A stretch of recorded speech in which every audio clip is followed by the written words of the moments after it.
Welcome to the Social Smarty Show, your weekly podcast for social media marketing tips, tactics, and practical digital marketing advice. Let's get you taking real action to grow your online audience, build connections, and your business. I'm your host, Jodine McIntyre. Think of me as your digital marketing coach, cheerleader, and wingwoman all rolled into one.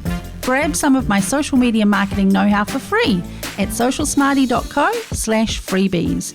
Now, before we dive in, make sure you're subscribed so you don't miss any future episodes. Welcome to episode number 24 of the Social Smarty Show. Now, as a business owner, it is totally normal to feel overwhelmed by the constant demands of social media. You're told, maybe by me, that you need to post consistently on social media and good quality content as well.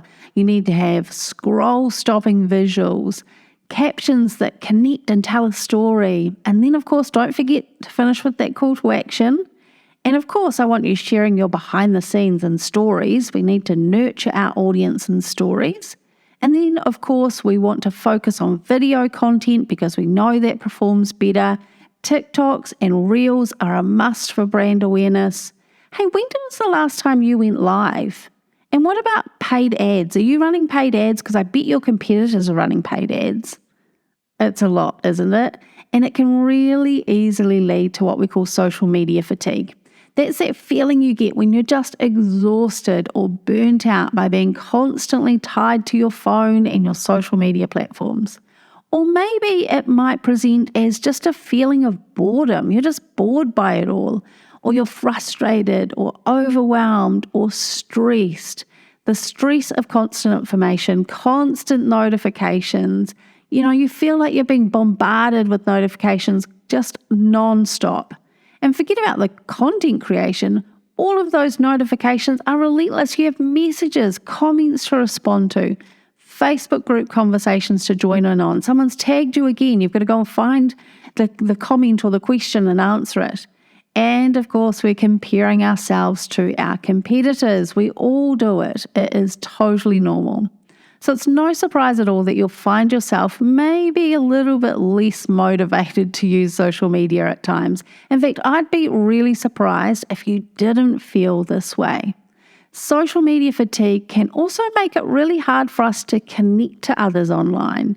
It can even impact your sleep and your mental health. Now, if that's the case, we know we need to address this thing. So I want to share with you today some tips, some different ways that you can prevent or even just minimize your own social media fatigue. Now, we're going to kick off with number one, and that is something I've talked about a lot before on this podcast, but it is setting clear goals for your social media marketing. See, the thing is that when you have clear goals that are directly linked to your business goals, then you have a focus for your social media marketing. And it gives you a kind of a lens with which that you can kind of apply to all of your activities on social media. So then you can kind of evaluate, if what you're doing is not leading you towards your goal, then don't do it. Don't waste your time. So focus on the parts of your social media marketing that are going to move you towards your goal and just ignore the rest.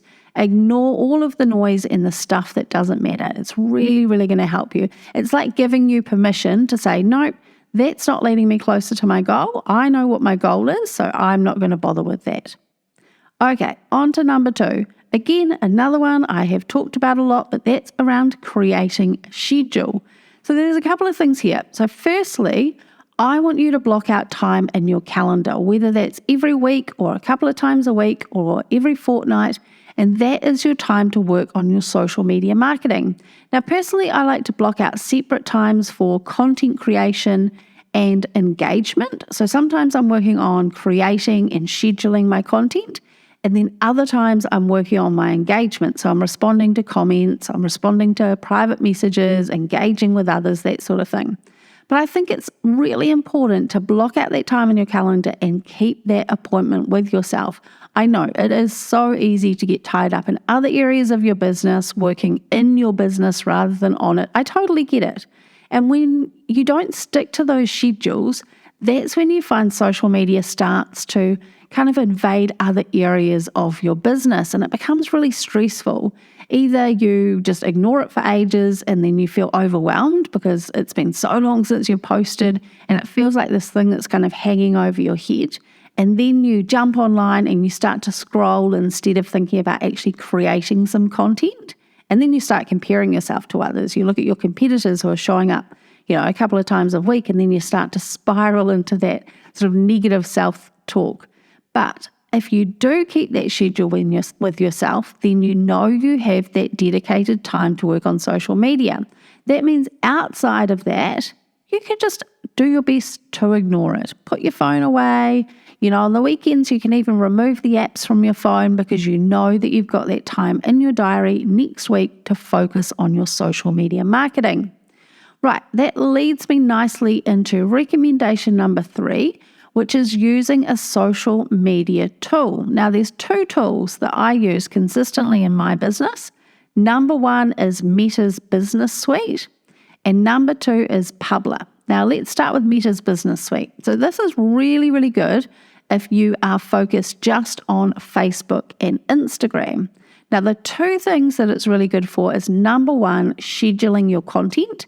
So sitting down, batching your content, that means creating a whole lot of content at once and then scheduling it into the calendar on Meta Business Suite.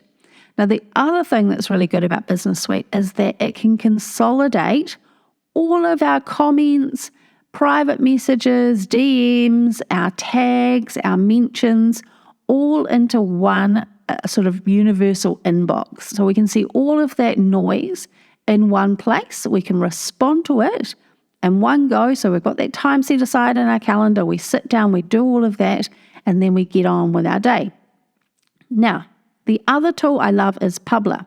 While Publer doesn't yet have that consolidated inbox, what it is good for is scheduling your content for other platforms other than just Facebook and Instagram. So if you're using, TikTok, Pinterest, LinkedIn, you can use it for your LinkedIn personal profile and your company page. So it's really good for giving you a place to sit down and literally just schedule out your content. Now, one of the big reasons that I love using a scheduling tool is it helps you to create content before you consume it. So you're not logging into Facebook or Instagram thinking, I'll just have a little scroll before I post. No, you are logging in to actually create and schedule your content, not aimlessly scroll. And this can be really, really helpful to keep you on track, to make sure you're using your time efficiently and you're not falling down some rabbit hole or comparing yourself to your competitors. Right, suggestion number 4. This has been a game changer for me, but it's turning off your notifications. Now, I was really reluctant to do it. What if I missed an important message or a comment? Plus, I was kind of a bit lazy. So instead of looking through my settings and figuring out how to turn off the notifications, I would just try and ignore them, except I wouldn't ignore them.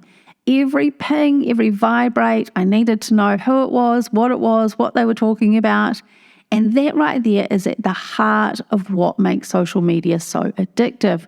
Those notifications are designed to pull you in constantly.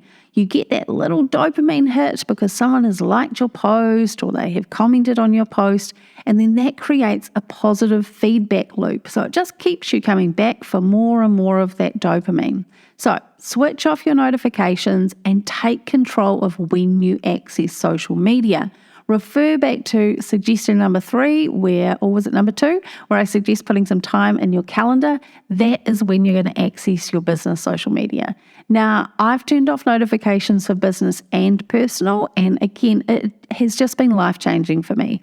I'm no longer just constantly tied to my phone and that ping, that constant noise that's drawing me back in. Right, number 5. This could be a really obvious one, but take a break. Take a break. It can be just a period during the day. It may be going for a walk without your phone. If you're not ready to turn your notifications off completely, maybe put your phone on Do Not Disturb and your computer on Do Not Disturb for an hour or 2 each day. Or maybe you need a longer break, a week or 2 weeks, even longer than that. Facebook, Instagram, LinkedIn, TikTok, they're all going to be there when you come back. Your mental health is more important than your social media marketing. I am officially giving you permission to take any breaks that you need. Even me, with all my knowledge and my tools and everything that I have in place for my social media marketing, I still take breaks all the time. And you know what? My reach still grows. My audience is still there. Really, it's it's not very noticeable at all that I'm taking breaks. Okay, right. This is my last tip. It might be a little bit of an unusual one for me, but it is tip number 6 is outsourcing your social media marketing, literally handing it over to someone else. Now, yes, I do preach the power of managing your own social media marketing. That's what I've built my business around, is upskilling business owners like you, professionals like you, to manage their own social media. But I do not want that to be at the detriment of your mental health. If it makes sense for your situation, your budget, all those sorts of things, go for it. This can almost immediately help you reduce your workload, and it lets you focus on the other bits of your business that you're really good at that will make you money. Now, I know if you're listening to this podcast, it's probably unlikely that you're going to take my suggestion, but honestly, give it some thought. Now, of course, I want you to do your due diligence when you're outsourcing. If you want some tips on that, on what to look for when outsourcing your social media marketing, let me know. Actually, that would make a really good topic for a future podcast episode. I might put that one together for you, so stay tuned for that one. But if you need to outsource, if it makes sense for your business, then absolutely do it. But yes, I want you to make sure that you pick the right social media marketing manager for the job. Right, there you have it, my 6 tips and suggestions to help you beat social media fatigue. As always, let's take a quick recap. Number 1 is setting goals. Give yourself that lens you can apply to whatever activities you're doing on social media to ensure they are moving you towards your business goals. Number 2, create a schedule, block out that time in your calendar. Number 3, use a social media tool like Business Suite or Publer. Number 4, turn off those notifications. Honestly, it's the best thing you can do. Number 5, take a break when you need it. Number 6 is, if it works for you, maybe consider outsourcing your social media marketing. Right, come and find me to continue the conversation on social media. You'll find me all over the place at socialsmarty.co. Come and let me know which of the 6 suggestions you're going to implement in your business, or maybe you have another suggestion. I would love to hear from you. Until next time, stay social.